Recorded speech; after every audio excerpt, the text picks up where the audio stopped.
This episode is brought to you by Weldwood Marketing, Buzzshot, COGS by Clockwork Dog, and Patreon supporters like you. Welcome to the Reality Escape Pod, Key Moments of Season 9 episode. I'm Steve Ewing, the editor of the show. On a typical episode, hosts David Spira and PG Law explore immersive gaming from all angles, with guests who really know their stuff. In this episode, we thought it would be worthwhile to look back at Season 9 and highlight the most interesting, entertaining, and impactful moments. Season 9 was an excellent mix of makers, owners, creatives, and one major enthusiast. On top of all that, David and PG celebrated the 100th episode of REPOD. Let's dive into this season's key moments. Our first guest was James Dubberly, benevolent dictator of the MIT Mystery Hunt team Death and Mayhem. James, along with the rest of his 160-person team, collaborated to create the 2025 MIT Mystery Hunt, titled The Case of the Shadow Diamond. While many of the MIT Mystery Hunt puzzles are solved with spreadsheets, a handful each year incorporate a physical piece. David wanted to dive deeper on the creation of a physical element from this year that had many surprising and impressive functions. Talk to us about the radio. I think it is at least a contender for one of the most elaborate puzzle props that has been made into a mystery hunt. You basically created a consumer electronics startup within your mystery hunt team. Correct. Yeah, that was, again, just an incredible example of scope creep. So at the kickoff, we gave every team this object that looks like a 1940s era radio. It obviously was not just a regular radio. It was also an FM radio, which was one of the hardest parts of all of this because it turns out FM radios are quite difficult to make.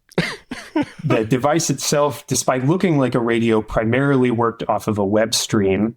Each team got a custom stream. So each team was receiving different content from other teams because it behaved differently depending where you were in the hunt and what interactions you unlocked. I don't know who originally proposed the idea, but once we had our theme in place, which was this sort of noir mystery, the case of the Shadow Diamond, and we were starting to think about thematic in-universe elements, we were starting to think about how we could make this very in-person. Someone proposed one of the ways that we could bring the gala to teams would be to stream it into their HQ with a radio. And someone said, okay, let's pursue that. Evan Broder went and scoped it out and said, well, I think it's possible we could do this for somewhere in the realm of $25 per team.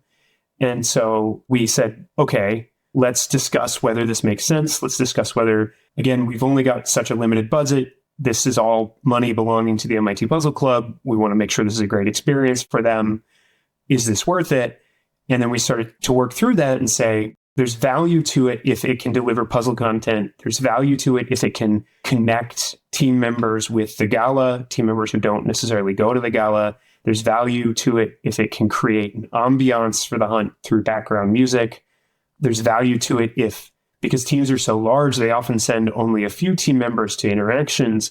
If we could then send content back over the radio to the rest of the team. And so when we started walking through those things and saying, how do we do enough of this that it's worthwhile to teams, that just expanded. That was just scope creep left and right, where someone would say, well, I would love to make a puzzle that is physically interactive with the radio, that uses components of the radio. And then we dreamt up something like that. What were all the things that the radio could do? Because the list is insane. The list is really bananas. At its core, there was a primary operating board that worked over the internet, so it was capable of streaming large amounts of custom content to teams. That included jazz music most of the time, which, as a separate note, we spent dozens and dozens of hours just listening to jazz music ourselves to classify it as we don't think this contains anything that could be seen as puzzle content. So that was the ambiance side. It could stream that. It could stream interactions. So if you participated in a virtual interaction, it could, with very little delay, do the audio for that interaction so that the interactions were themed as you or the main character asking questions of witnesses. So those witnesses and the main character's audio would come out through the radio. It was able to deliver puzzle content in between There was a lot of logic behind this where basically your radio knew what you had queued up in terms of puzzle content that you had access to now, or stingers in between things, or announcements about upcoming events in the hunt.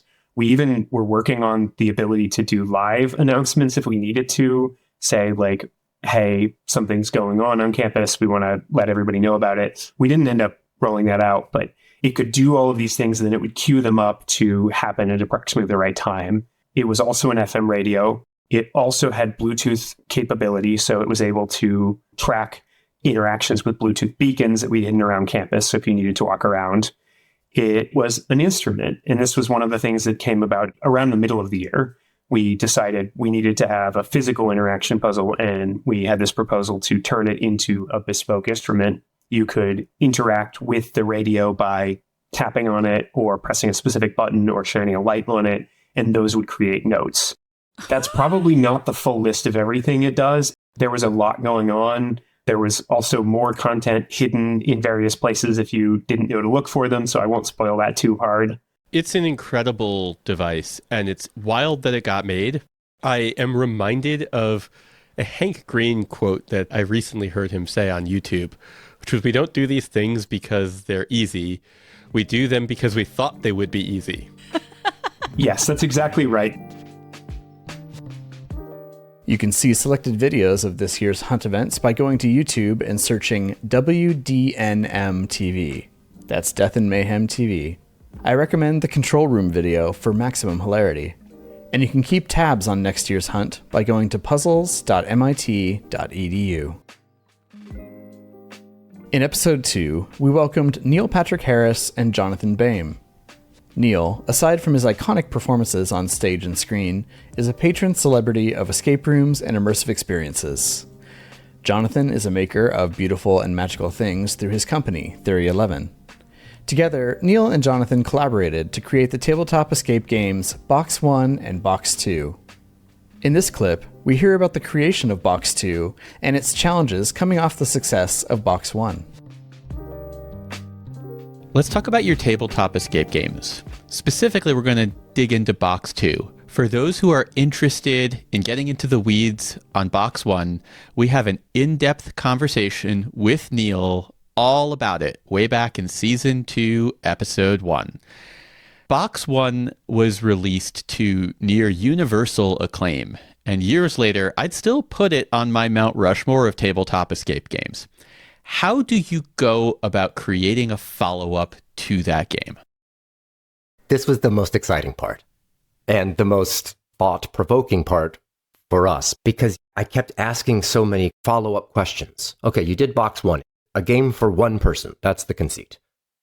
And yet when you're playing it, it takes narrative shift, and then all of the one of Box 1 turns out to be sort of narcissism. The evil Neil Patrick Harris is claiming ownership of something, and you're trying to help dispel that.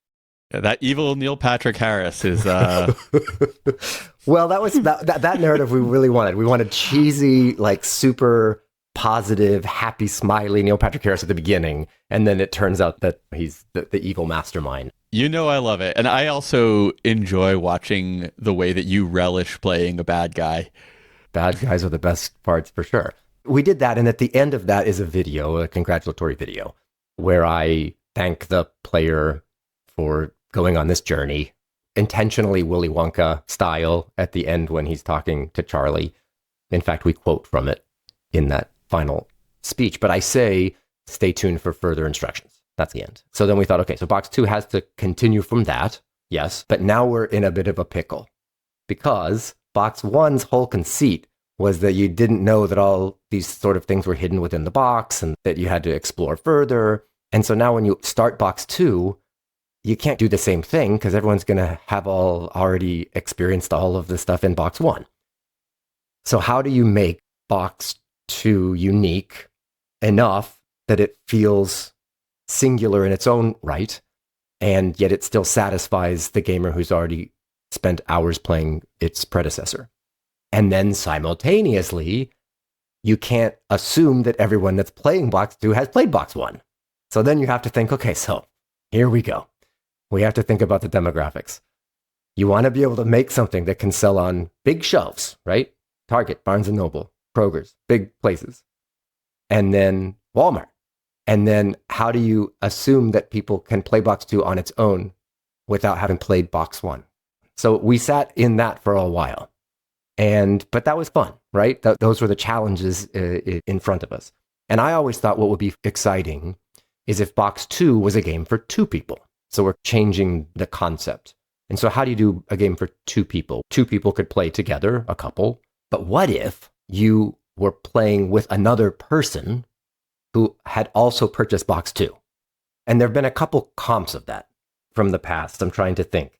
There's computer version of these games, right? Where you are looking at random things on your screen and you're playing with someone else who's looking at different things on the screen. Do you guys know what I'm talking about, PG? Yeah, there's games like It Takes Two.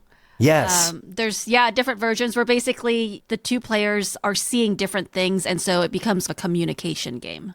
Right. So you're saying, okay, I'm looking at poker chips and I see 4 of them, and someone says, oh, that's interesting because I have some slots over on mine. Well, what does your poker chip say? And you have to go back and forth. And I say, oh, this is a clever way in, because then you're playing with somebody else and you need somebody else. So you're in the Box 2 construct. But then I was like, okay, so what if that person that you're playing with is really me, like nefarious Neil Patrick Harris again? How would we accomplish that? That could be cool, because then we could mislead you. And so that was kind of where we got a little giggly with the prospects of what that could be. And this was at the time before, I'd say a couple years before ChatGPT and AI became a thing. So it was easy to do bot texting where it seemed like a text thread, but it was clearly a robot, right? And so we wanted to better that idea. And timing was both good and, in my opinion, like a little bit frustrating in that regard, because I think now people are consumed by AI discord that they almost, I would guess they would assume it wasn't me. At every turn, I wanted this again to feel like if we can create a couple aha moments where people are thinking, wait, am I really playing with Neil Patrick Harris? Like, could this actually be happening? Then we're succeeding in a big way. And then we can take narrative shifts within that. Which is now very hard to do in a post-ChatGPT world. Truth.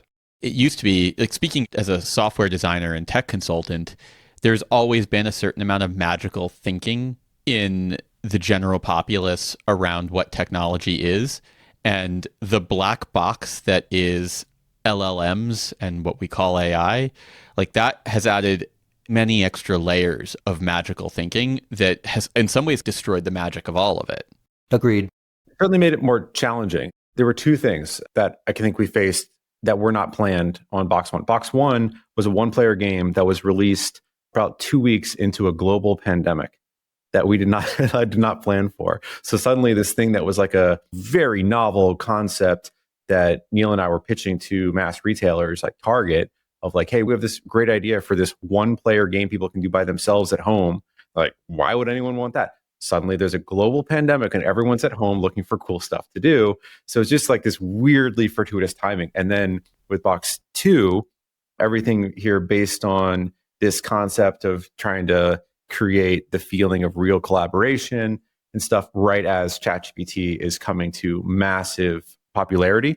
So there's a lot of things, I don't want to spoil them, but there's multiple things within Box 2 that like the smartest people playing it will notice and be befuddled by, like, wait, I get it. Neil's not actually playing with me in real time here. I'm aware that like he's not playing with it, but there's some things in Box 2 are like, how did he do that? Because the only other explanation is like Neil did hundreds and hundreds of videos of every possible incarnation of that. There are so many more insights in this episode that game makers can apply to their own designs. Neil and Jonathan have created something special on a very large scale, and this episode is a great way to hear about that process from start to finish. Don't miss episode 2. What are the challenges an escape room owner experiences after early success? To answer that question, we turn to Eric Spring Infelt. He is the owner of Mama Bazooka in Boonschoten, the Netherlands. Mama Bazooka had a hit with their second game, The Girls' Room. In this clip from episode 3, David asks about Eric's thought process as he prepared to make his next game, one you may have heard of, The Dome. It seemed to me back in the day, because when I first came to play your games, the dome facade, this beautiful futuristic facade, was in your lobby, but the game wasn't open. And then I came back a year later and we came to play, but at the same time I was talking to a lot of Dutch enthusiasts and they were hearing that we were going to go play the dome and they were saying, oh, you're going to go play the dome? I don't know. I don't think it's very good. It seemed to me like you had some struggles launching this game. What were the challenges of bringing the dome to life? Yeah, that's a good question. The challenges were that I wanted to create something that felt like something new. Back then also I had to decide, do we go on the success of the girls' room in the same theme? Do we go with another kind of horror-ish story? And then I thought, no, I want to come up with something that we can surprise ourselves. That keeps me inspired because I like to create something new or fresh, but also to give the players that played already so many escape rooms, give them the feeling like they experienced something for the first time. And I took a risk in a sense, because a lot of things that work in escape rooms or that people like so much, I threw overboard. I thought, okay, we're not going to do this, we're not going to do that, because people have done that already so many times. But I think in the beginning, I threw too many things out of the window. And the other thing was that during the project, I really lost my inspiration. So, because I estimated to build a dome in 1 year time with the team, I thought, okay, this should be possible. It took 2 years, and I know nowadays that's a normal time to build an escape room. Maybe 3 years, 4 years. Some people do that. 2 years sounds nice for a high-end game at this point in time. But at that time, people were 2 years. That's insane. I remember, what are you doing? And of course, every owner knows there is a point of no return at a certain moment, and you invested so much, of course, of your effort and everything, but also financially. And this stressed me a lot, because I thought, okay, how can we pull this off? Because we still had to build so much, and everything always is so much more expensive than you think or than you estimate beforehand. That's also what everybody knows. You almost cannot know beforehand how much it is. At that time, I felt that my creativity was blocked at a certain moment. But yeah, there was also a moment we were test playing the dome and there were people enjoying it. But I saw on the look on their faces when they played the dome that it was not on the level. It was not the effect that I wanted it to have on people or that I expected, not this fresh feeling.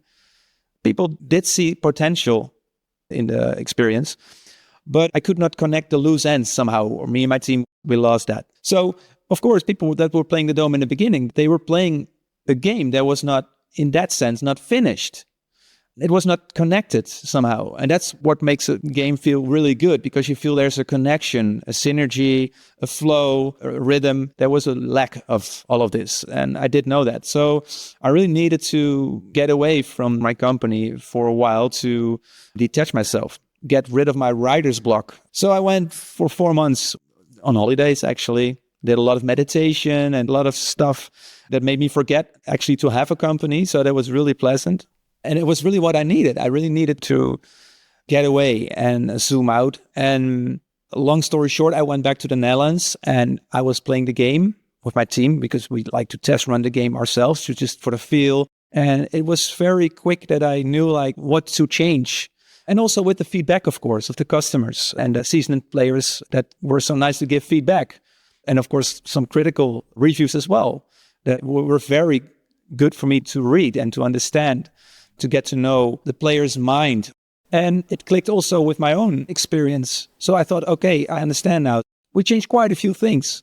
And then we felt that the teams, I saw people come out of the room with like very over-enthusiastic sometimes, like they were like, or blown away or hugging me or kissing me. It was crazy. That's usually a good sign that you've done something that's pretty good. Yeah, so it was really cool. And I thought, wow, this actually, now we're getting there, you know. Internationally, we felt that there was some kind of buzz going on. But the beginning, yes, it was harsh and it was disappointing and it was a bitter pill to swallow.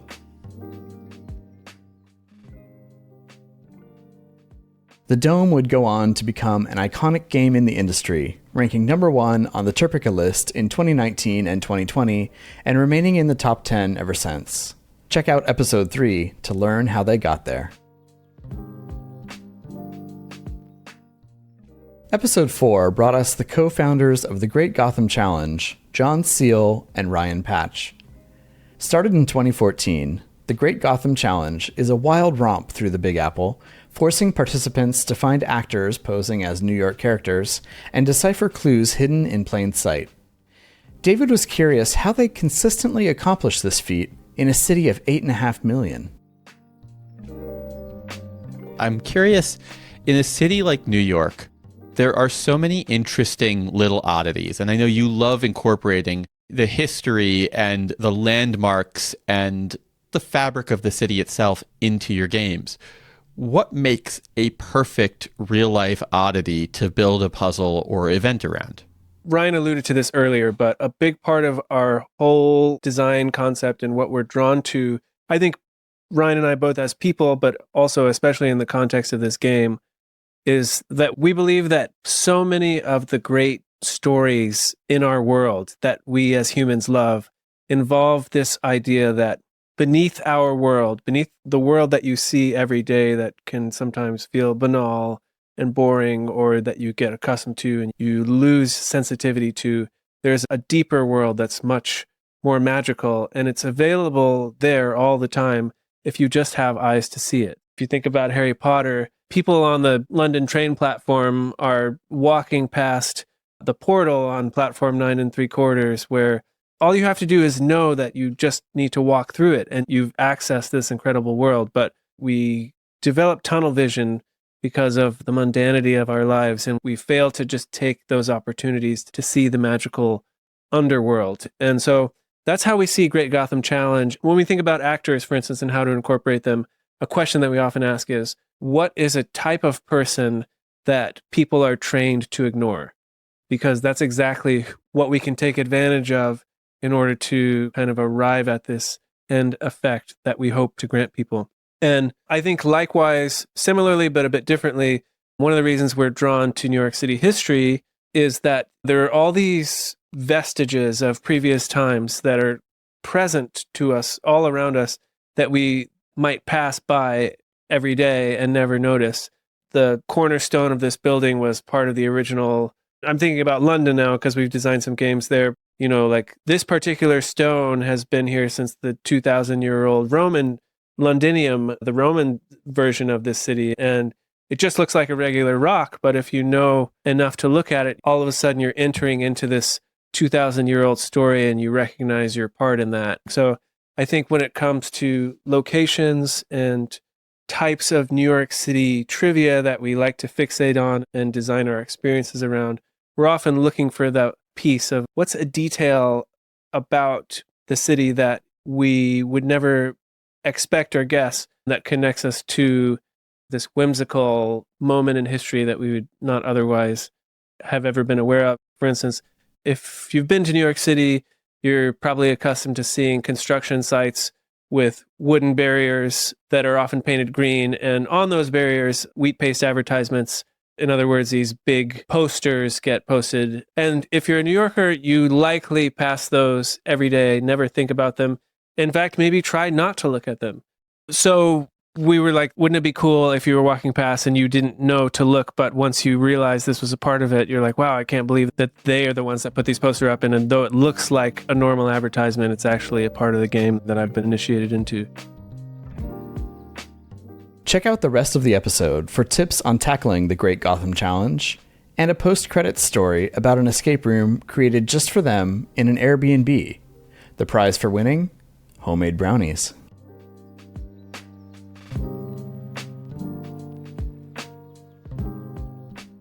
After a 5-year long-distance relationship, our next guests decided to move to Brooklyn to start an escape room. Sounded like a fun business to have. Little did they know the challenges they would face after tragedy struck an ocean away. David sets the scene for our episode 5 guests, Gaurav Rhoda and Moritz Marti, co-founders of Mystic Rooms. In addition to the complexity of immigrating to a new country where you had no network, in 2019, shortly after you opened in New York, there was a tragic and very avoidable fire in an escape room in Poland. The fire killed 5 15-year-old girls and injured a 26-year-old game master. And I don't want to sidetrack us with the rest of the details of that fire. We can discuss that in the bonus episode. But one of the many effects of this fire was a crackdown by fire inspectors on escape rooms in New York City, among other places around the world. This crackdown forced you to close. And from my perspective, it seemed like you may never reopen, but you did. What's the story here? Yeah, that was an extremely challenging time for us, of course. And not just for us. I believe more than half of all escape rooms in New York City were shut down during that time. 2019 was a disaster year in New York City. And when PG talks about the disappointment that I have, we have good companies in New York City, but the market itself shrank in 2019 and it never really recovered. And this was a large part of that. Oh, that makes a lot of sense. Yeah. I mean, honestly, when they shut us down, if we knew what lay ahead of us, we would have closed too. But we didn't know. We didn't. Yeah. Yeah, so maybe just to add, of course, the safety aspect is extremely important to us, and we believe our escape room was already safe before they inspected us. But basically, the Department of Building and the fire department, they released new guidelines on how escape rooms should be classified. Before, escape rooms in New York were not classified in any way, so you had to go with what you could. We worked with an architect and so on, but there was no clear guideline. And when they changed that, we had to adjust. The challenge was that kind of happened overnight, and we had no time to adjust. They just shut us down, and we had to rebuild and modify while being closed down. And of course, that then was followed by the lockdown due to COVID. So all of that was an extremely difficult time for us. 1-2 punch, huh? Yes, 1-2 punch, but we just got through it, and we're really glad that we could reopen. I'm glad that you did as well. I can imagine the confusion because I know that a lot of my friends who owned escape rooms during the lockdown were really kind of upset because they were being lumped in with movie theaters and other large public space venues. And they were like, it's different. You know, it's 6 people. A pod could come in and play individually. And I can imagine it's exacerbated by the fact that one of your games is set in a theater. Maybe even more confusing for inspectors. Yeah, they definitely didn't understand what we were all about when they came.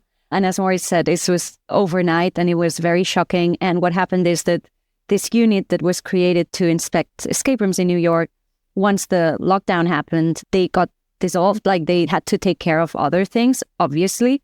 We fixed everything. We made an enormous money investment and energy. And once we had everything done, no one would come and re-inspect us to say, you're good to go. So we were shut down for over a year because there was no one who would come and say, yeah, you're good to go. Ah. Bureaucratic nightmare. Yes, like it got to a point where I went and stood outside of the fire department in Brooklyn and just waited for the person who shut us down. Basically, we knew each other. We developed a relationship during all this time. And I just waited outside for him to come out. And I was basically going to him like, please help us. It got to this point because it was horrible. Like we were ready to open and no one would answer any emails or calls or anything. At the beginning of episode 5, Gara and Moritz found out that their new game, The Bird, has won a Golden Lock Award. Congratulations to them. RoomEscapeArtist.com recently published a series of articles on the topic of fire in escape rooms. It's definitely worth a read, and you can find the link in the show notes.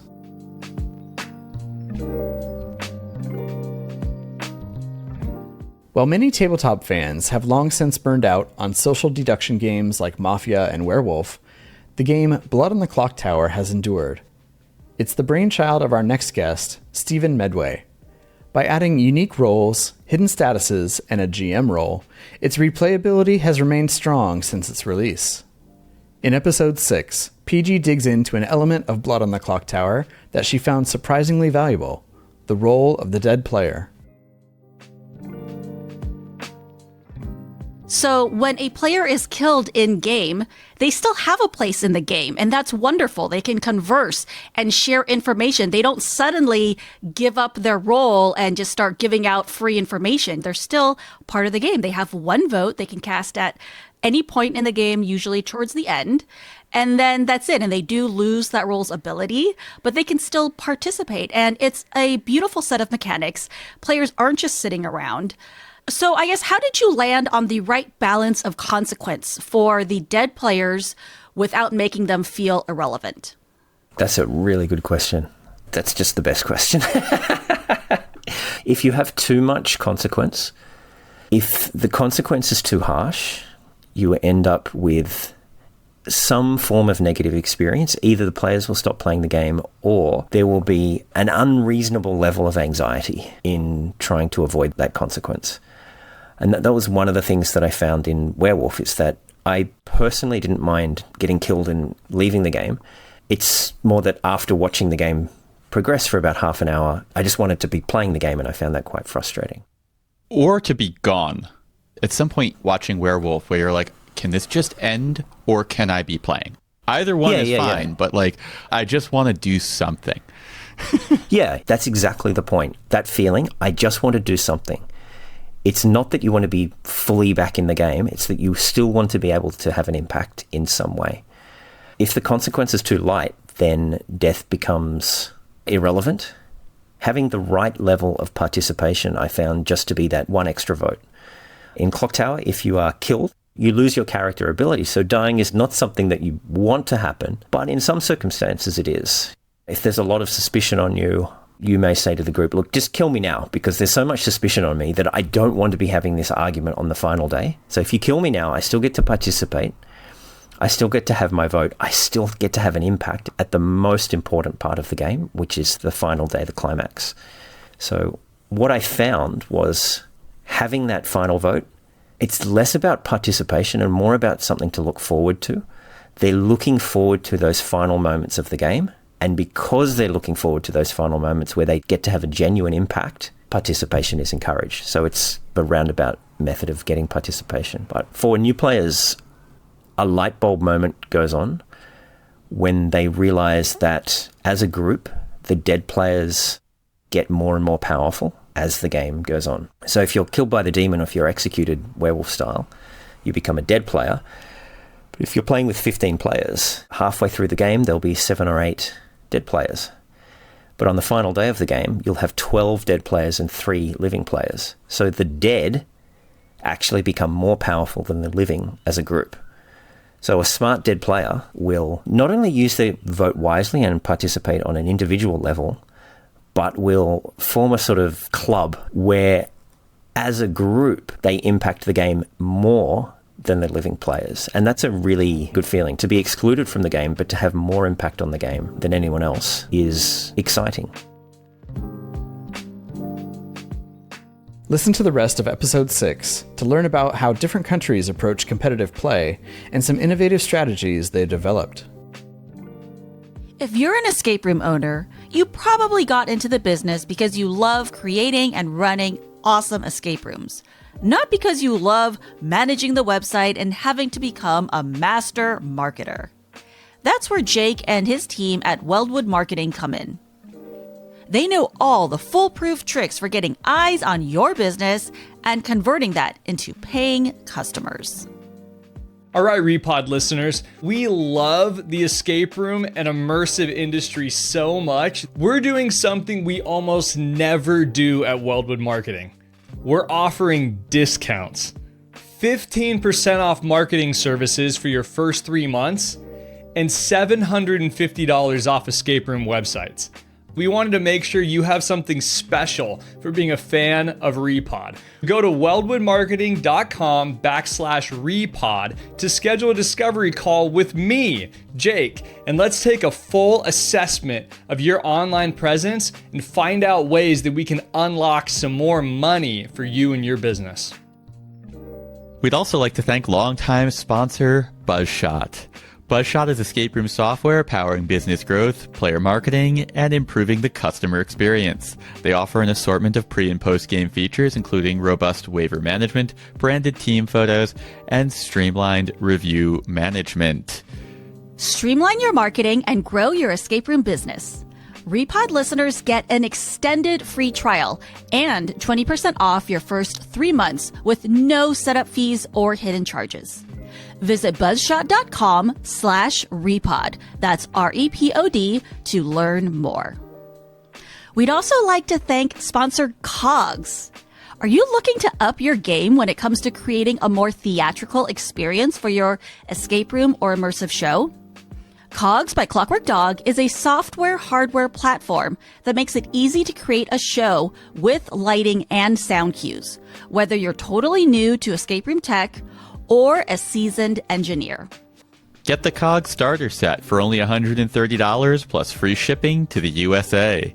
This bundle is usually valued at $257. You can learn more and purchase your starter set at cogs.show. Use code REPOD at checkout. That's REPOD. And thank you so much to COGS by Clockwork Dog. Supporting our sponsors supports this podcast. Link and details in the show notes. For episode 7, we welcomed back escape room owner Sarah Zhang, co-founder of Homescape Sunnyvale and San Jose in California. She joined us first in Season 2, Episode 3, talking about her popular online room, Pursuit of the Assassin Artist. Since then, Homescape has created some of the Bay Area's most iconic and physically active games. But PG wanted to get Sarah's expert take on the concept of game flow and her use of unique elements to surprise and delight her customers. So, besides big games, another trait of your games is not only the abundance of puzzles, but also the game flow. So when we talked to you on our Spoilers Club about Robotopia, you had talked about a couple design elements that your team loves. You were like, we're obsessed with puzzles that require a large group effort, or we really want to design around a few aha moments. And I noticed you also really like to implement unique mechanics. So what would you say are some other design elements that are really important to your game style? I would say, other than the things you already mentioned, we also learned that you need a strong or probably physical thing as the end, so people will remember it. Robotopia, like we learned that because we used to have another few more puzzles after the exciting moment. And then we watch people and feel like, oh, they were very excited right after that moment. But then it feels like they're calming down and being tired or no, we want to save that moment. So that's why we're trying to always have this physical teamwork puzzles or something at the end or near the very end to make sure people like our game. That makes a lot of sense. We've talked about this in other episodes where forcing your players to be physical, especially at the end, their heart rate is going up, right? You're making your players physically excited, and so that makes their mood excited. And I think you're combining that physical reaction along with the elation and the euphoria you get from completing a game and finishing a puzzle. And so I definitely can see how that makes for a much more memorable moment. Yes, it's also based on all the games we played. Oh, if we keep running, then we'll definitely remember that moment. And it's definitely a lot helpful. And I think escape players are the best customers because they always play along. We just finished our newest game, Witchly Ever After. And we still put something similar to that. And in the beginning, we were okay, we need to count the clock to keep the pressure on. But later we realized, once people realize there's a time limit, no matter how long or how short it is, they will start running and yelling to each other. So we're we don't need to worry about people already pushing themselves. So we don't need to push them anymore, which is great. Yeah. So you're one of the few owners we talk to who regularly visits China to play escape rooms for inspiration. What do you get out of playing in China that you don't get from playing in the United States? I would say first, a lot of acting, a lot of actors. Some of the bigger games I played back there usually have 3 to 5 actors, which is amazing. I was wow, this is I'm in immersive theater, but with just our team. And some of them you can actually have a lot of improv or interaction with the actors, which is great. We were talking among ourselves like, oh, if we're in LA, probably we'll do something like that because there's a lot of good actors there. But we're here and we're like, let's stay to our style and hopefully someone else made a game with a bunch of actors that we can enjoy. But we'll keep to our style, like the things we do better. Another great section of episode 7 is Sarah's perspective on licensed games, the business decisions involved, and the creative process to adapt them. It's a must listen for any escape room owner.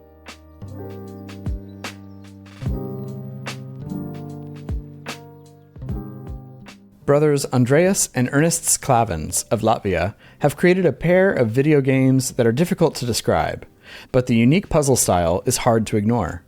In Case of the Golden Idol and Rise of the Golden Idol, each level is the scene of a murder, frozen in time, and it's up to the player to use context clues to figure out what happened and fill in the blanks describing the scene. Each game contains some supernatural elements, but our guests recognized that there had to be a balance between giving players power and retaining control. From episode 8, here's Andreas and Ernest Sklavens. Both of your games have a supernatural element in the idol itself has powers, but you're very specific in the way that the supernatural element is injected into the game. Mostly everything feels realistic with just this little supernatural twist. How did you decide what the boundaries of supernatural were going to be within this game? Once you introduced magic item, it's always, your next step always will be to try to constrain it, especially if it's a game. Otherwise, you can explain everything like, oh, I did it. So you were kind of removing the deus ex machina that happens in so many video games where you're just like always narratively justified no matter what because magic. Yeah. Or because technology. Yeah, otherwise the game wouldn't function. People could invent like, oh, maybe this happened because of this magical artifact. Yeah, at that point, I think people just can't apply their real-life deductions or knowledge to the game because they're operating in this overwhelmingly unknown setting. What's an interaction or a mechanic that took you a while to get right that you believe is crucial to the overall gameplay experience? You want to write Peter Buckley killed the guy, but accidentally you've dragged in Peter killed the guy. Just by accident, you put twice his name instead of surname, and you don't notice it, and then you see the panel says incorrect, and you're like, oh, I haven't understood anything, like I need to change all what I've done. And players would often make small mistake and then feel overwhelmed by everything. And then when we added this, you're close, but not there yet, then they would feel much better. Then they'd see, oh, okay, I'm on the right track. Now I just need to check. Maybe I made a mistake, or maybe I need to recheck some of my assumptions. Oh, yes. You're talking about the tool where you can say, check my answer, and it'll tell you which of the answers are correct and which are wrong, instead of telling you your entire answer is wrong. Yeah, I think that tool is on the mobile. Yeah, on the PC version, we don't have it. On the PC version, it just automatically evaluates your inputs in 3 categories. Either it's incorrect, 2 or fewer answers are incorrect, or it's correct. And this mid stage of 2 or fewer turned out to be very important, because otherwise, either the correct or incorrect, that's like very fundamental difference, and players feel bad if they just see the message incorrect. Since this episode aired, Netflix has removed both Golden Idol games from its slate of offerings to its subscribers, along with 20 others. But they can still be found on many other platforms, and I encourage you to pick them up today and try out your detective skills. With over 1,700 games under her belt, it's safe to say that our next guest, Amanda Harris, is the most experienced escape room enthusiast in North America. And with that experience comes lots of great stories. Back when she started playing in 2013, escape rooms were still figuring it out, and it's important for present-day fans to hear how far we've come. From episode 9, here's some perspective from Amanda Harris. Let's talk about difficulty. And I don't want to sound like grandpa who had to walk uphill in both directions to get to school, but escape rooms used to be a lot harder. From your perspective, why were the games so much harder back in the day? It's a great question. I think about difficulty a lot and how it's changed. And I think some of it, of course, is myself and as a player growing and learning more strategies for unsticking myself. But still, I think being grandpa is a little bit valid because early days, it was a badge of honor to say no one's escaped our room or our escape success rate is only 4%. And that's changed so much from just like a learning what American consumers want. But the early scrap games or Kuma, the other ones that I played in San Francisco were all Japanese imports. The thrill and the fun was about beating your head against the challenge. Whether or not you succeeded was a whole different thing. There weren't conventions, so people were coming up with riddles or puzzles or things that were solvable probably only to them, but they thought was perfect fodder for an escape room. So it's so many different factors. I don't remember how many rooms we had to do before we escaped our first one, but I remember making the Facebook post about it. Like, we finally got out of one. It was double digits for sure. Whoa! Wait, so you persevered through having never actually escaped it, but you liked it enough that you just kept going back to try. Yeah, and I think maybe it was because we were all so excited about it, but we almost always got within the tiniest amount of failure. So we had one puzzle left. We were banging on the final combination and still didn't get out. So it was just enough to continue to hook me without it being like you failed and there's 3/4 of the room left, which may have led to a different outcome. I won my first and third game. I lost my second game by a lot. Much of Room Escape Artist's early content revolved around Lisa and I and our team sitting in a bar after losing and asking ourselves the question, what did we do wrong?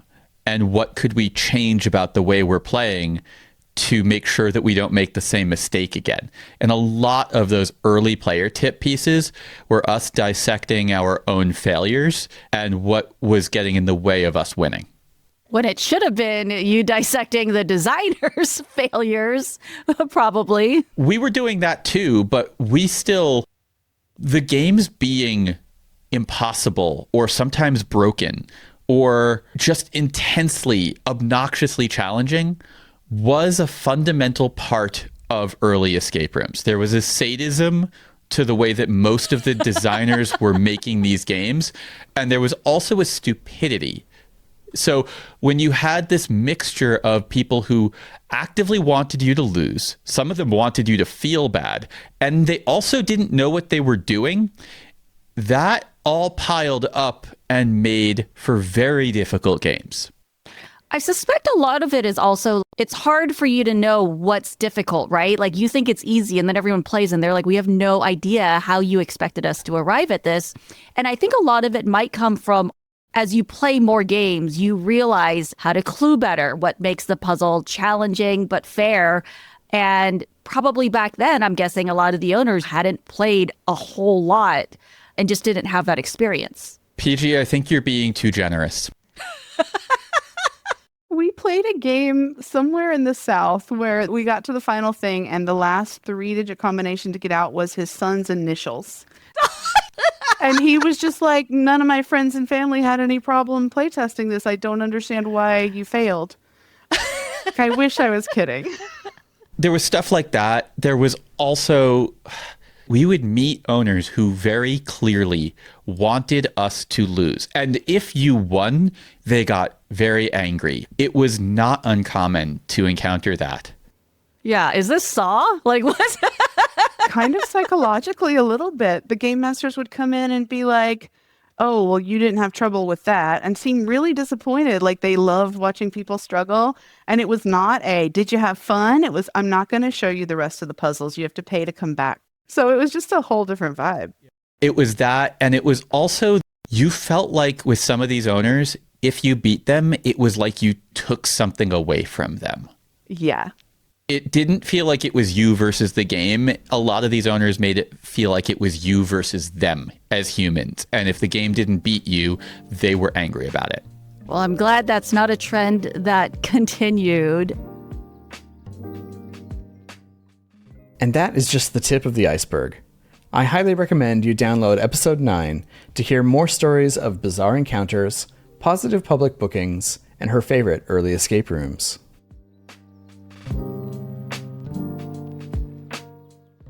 During Room Escape Artists' recent tour to Champaign-Urbana in Illinois, David had a chance to check out a science-based escape room started by our next guest, Paul Kwiat. His game, Lab Escape, is designed to impart lessons in quantum computing to anyone who plays, regardless of their educational background. Early in episode 10, Paul described how it all began. January of 2016, there was a call from the American Physical Society for doing outreach, and I submitted a proposal to that, and they gave me a little bit of money that got us started. Around Thanksgiving 2016 is when we started doing a bunch of beta testing, as when we opened first.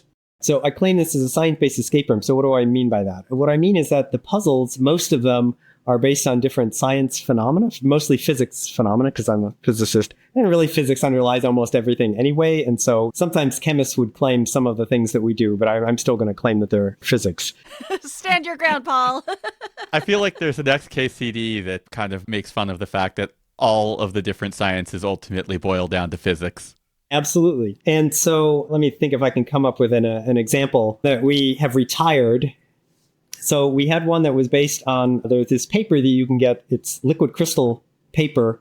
And when you heat it up, it changes color. You're familiar with this. For example, mood rings do the same sort of thing. When you change the temperature, then they change color. Anyway, so the puzzle itself was that paper was on a block of aluminum. And if that were all that was to it, when you put your hand on the paper or put some other heating source on the paper, it would just change color, and that wouldn't necessarily tell you much. But the aluminum itself had engraved on it some symbol or a series of symbols. And then that was filled with epoxy, and then everything was sanded smooth.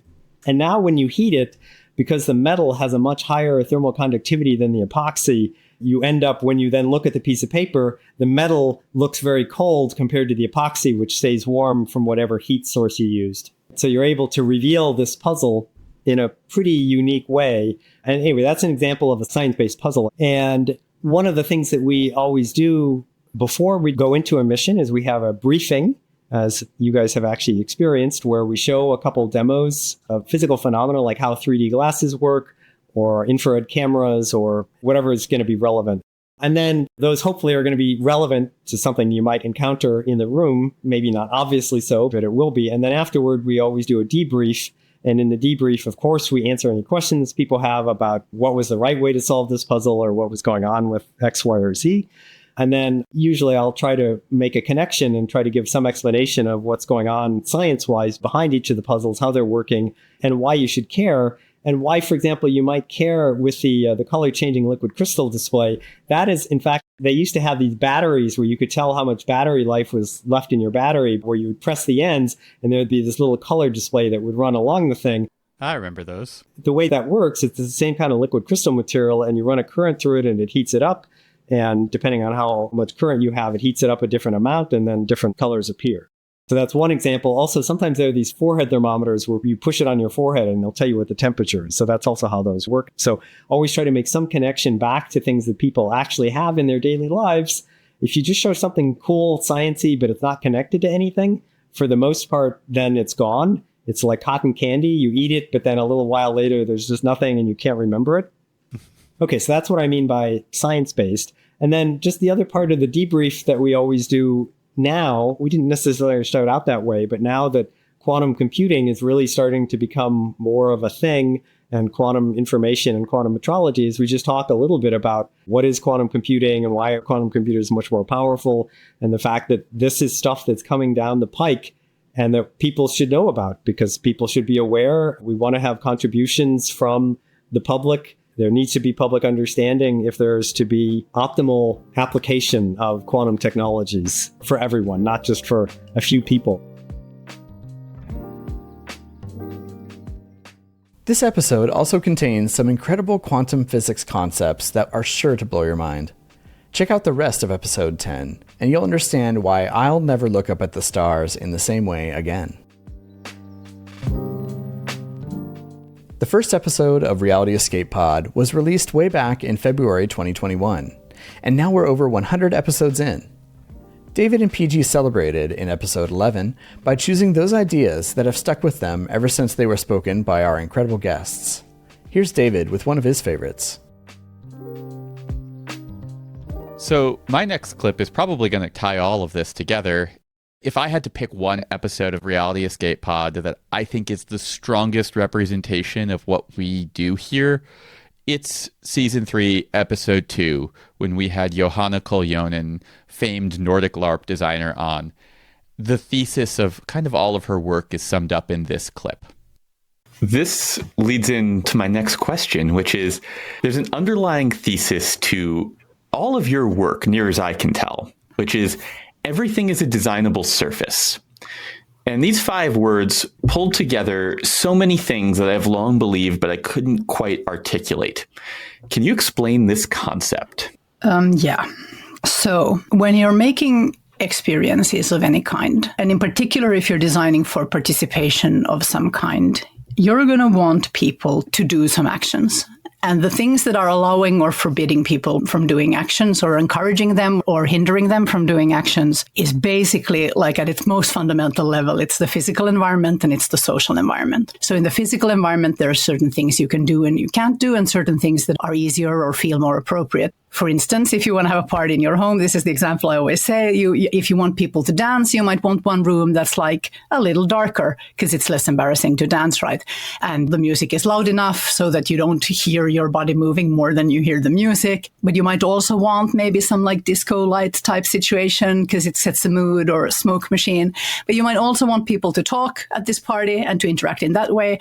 And then you're going to want another space where the music isn't quite as loud so that it's possible. And in that space, probably you're also going to want more light so that people can see each other's facial expressions. And the way most apartments in cities are set up, that part of the party is probably going to be in the kitchen, and that has to do with the physical distances. People in most kitchens will automatically end up at a conversation distance from each other, and there are also things that they can do while they're hanging out with their hands, which is great because people get nervous. And shy people who do things like help with dishes or peel fruit can suddenly talk to stranger. So now you see, I started to talk about the physical environment and I immediately messed it up and started talking about the social environment because these are intimately connected. So it's easier to dance on a dance floor if all the lights aren't on. And it's easier to talk in a kitchen if some of the lights are on. And this is like at its most basic level, this is the thing. And when you start thinking about experiences in this way, you realize that literally everything that's happening in the physical space or in the social interactions in the social space are designable surfaces. All of this stuff is man-made and all of these things can be adjusted in different ways. We talk a lot about alibis for interaction in my design practice. So anything that will give you permission to do something that you wouldn't normally do, like wearing a mask gives people a sense of permission to be a little bit more free in their partying, for instance, or a little bit more free in their participation. Even at a party where everybody knows who everybody else is, wearing a mask has this effect. So that would be one way of using a physical item, in this case, a physical alibi, a mask, to help design what is possible in the social space. When I first met Johanna, my brain was just completely melted by her approach to design and the things that she had made. Drinking from the fire hose is how somebody put it in the Patreon. Yeah. And I dug into a lot of this in the episode, so I don't want to rehash too much of what's there, because if you haven't listened, you should listen. If you haven't listened recently, honestly, thing holds up. And that's Johanna. She is just incredible. I really do think that we all have all of these different surfaces that we can design on, and we are all constantly looking to get and give permission to other people to have fun or to do whatever it is they're going to do, whatever it is you want them to do.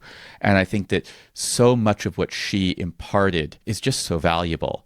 I also think back on this episode very fondly because this was one of the first times that I really had to persuade PG that this guest and this topic was going to be a good idea. This was like my first really big swing. Hit a home run, David. I mean, this entire episode could have literally just have been clips from her episode. Like every single clip, I kept going back to different things she said because I found all of it so impactful and just so well articulated. Even that clip a lot of the things that she's saying are things that we instinctively know. I bet a lot of you at home are nodding along when she's like, you want to turn the lights down? If people want to talk, that's the kitchen. You're probably nodding your head going, yeah, that makes a ton of sense. What she's talking about is being deliberate in your design choices. Congratulations, David and PG. Here's to 100 more. We closed out the season with a visit from escape room owner Bill Dalitikas of Lock Hill in Athens, Greece. Bill has combined H.P. Lovecraft and Stephen King sensibilities to create some of David's favorite horror room experiences. In this clip from episode 12, David digs into Bill's design process with special attention to horror-based escape rooms. I'm curious what you feel makes designing a horror game more challenging than designing a puzzle game, because I see difficulty in both, but I also know that there is a broader perception that horror games are easy. Not when designing them. The thing is this, when you have a puzzle, there's an objective way of actually qualifying the difficulty of it. You can have 10 teams trying to solve that. How many teams actually solve it? Is it that hard? Is the hints given proper and correct? How much time did the puzzle take to actually be solved? That can be quantified. The problem with horror games is that people can have widely different reactions to the same things, and they can't be quantified. And that heavily impacts the difficulty of the puzzles when you have both actors and puzzles. So, for example, if you have a person where I'm not really afraid. When I do horror games, I'm almost entirely not afraid, which I hate because I lose part of the fun. So for me, when I go and actually try to solve a puzzle, I don't have other factors making it more difficult for me. I can actually just focus on the puzzle and solve it without being afraid or being in an odd state of mind. Again, if you have a person where he's very afraid and he can't solve, like he can't even move or make a step, and the puzzle might be nothing for him. It might be very easy. And if you gave it to him like outside of the horror atmospheric room, it would be very easy for him to solve. But the actual state of having actors and the people playing the game being afraid can make it like the puzzle cannot be solved, even if you gave him like an extra 1 hour. And that cannot be quantified. So you have to cater for very different situations. Will you have a team where the players are very, very afraid and they can't solve even the simplest things? Will they not pay attention to the actors at all and be like, okay, I saw you, can you please move aside because you are in my way and I just really want to solve that puzzle? And that you don't know. I can imagine it's also harder to playtest that puzzle because you can't replicate the horror experience, right? So if you're testing a puzzle and you're playtesting, you can just send a puzzle to like 20 different people and be like, hey, solve this, tell me how fast it took. And then, yeah, you can get your results and figure out average times and things like that. But how do you replicate someone solving a puzzle while under stress? Now you have to replicate the whole horror situation to really get an accurate feel of how the puzzle is accurately going to perform in the game when you do have the actors. So I can see how that would be really difficult to try to anticipate. The funny thing is that also the team members that, for example, if you and your friends go and play the game, you might get scared not because of the actual game, but because of your friends. Or you might have one of your friends being very, very afraid, and that might affect you. And when you revisit the game with a different team, the experience might be completely different because the actors had to adjust to that one person. And again, that's not quantified. Some of the most scary moments I've had in horror games, even not especially scary horror games, have been a direct result of playing with somebody who is flailing their arms around or slamming into things. Almost all of the most terrifying moments in escape rooms for me have been a result of a teammate. Yeah. I just played a horror game where it wasn't even that scary. And we were standing around and someone just tapped me on the shoulder to say, like, did you solve that puzzle yet? And I gave the most blood-curdling scream you could not imagine from nothing. Just my teammate tapping me on the shoulder. So, yeah, I mean, 100%. People can just get scared by the stupidest things. And even that is not something that you could replicate, because if you revisit it with another of your friends that might be not afraid in the least, you would describe the game to them like very scary and I was screaming. And when they come to play the game, they don't get that, because it was not something that the game on itself offered. It was the interaction of the players and the game and the actors and how the actors adjusted to the game. And a puzzle game doesn't have that complications when designing it. So when you're designing a horror game, you are effectively designing for the chaos of a horror game. Yeah. And you can never design for chaos enough. Because again, on the other side, I really don't want people going through the game and being left with half an hour or 1 hour of time left. Because I would not like that when I might play a game. So I try again to have enough puzzles so that a very experienced team, okay, will have time left, but not like 40 minutes or half an hour. But on the other side, if you have someone that's not very skilled at solving puzzles and they are very, very afraid, the game kind of stagnates a bit mid-flow. And that again creates a problem. Listen to the rest of episode 12 to hear how Bill addressed this problem by offering multiple game modes. This is another great one for escape room owners looking to get a head start on designing a horror room in their own hometown. Don't miss it. What do you get when you cross puzzles, pals, and trivia? It's PG's Playhouse, our new show where we play games and explore interesting topics. If you love wordplay and learning about new things, check out PG's Playhouse, available now wherever you get your podcasts. Boy, am I aware that everyone out there is competing for your Patreon dollars these days. And I gotta tell you, we benefit so much from our Patreon community, from the financial support and the moral support that they provide. We have grown so much over the last few years. And by grow, I really mean we've built a lot of infrastructure to make all of Room Escape Artist work so much better. And that is only possible because of our Patreon community. That is the bedrock that everything we're doing is built upon. And we are so deeply thankful to every single person who has joined. And if you have the money and you're able to, we will be so appreciative if you can put your support behind us. And if you're loving our content, we do have more. We have the bonus after show where we continue the conversation with our guests, and it is a whole lot of fun. And if you want recaps, walkthroughs of specific escape rooms, we've got the Spoilers Club. That is one of my favorite shows to record because I get to really dig deep into these escape rooms, talk about how they're made, and just generally gush about what I loved about these wonderful experiences. Check out patreon.com/roomescapeartist for more details on our additional shows.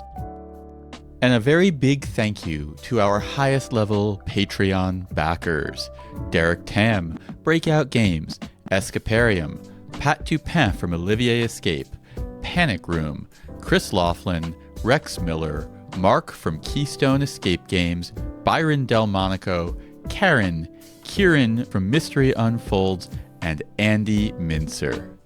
We truly appreciate your ongoing support. And finally, if you have gotten this far and you have not yet left a 5-star review for us on Spotify or Apple Podcasts, please go do so. It does so much to help signal to other people and to the algorithms that this show is worth listening to. This episode of Reality Escape Pod is produced by Teresa Piazza with support by David Spira and PG Law. This episode was edited by me, Steve Ewing of Stand Inside Media.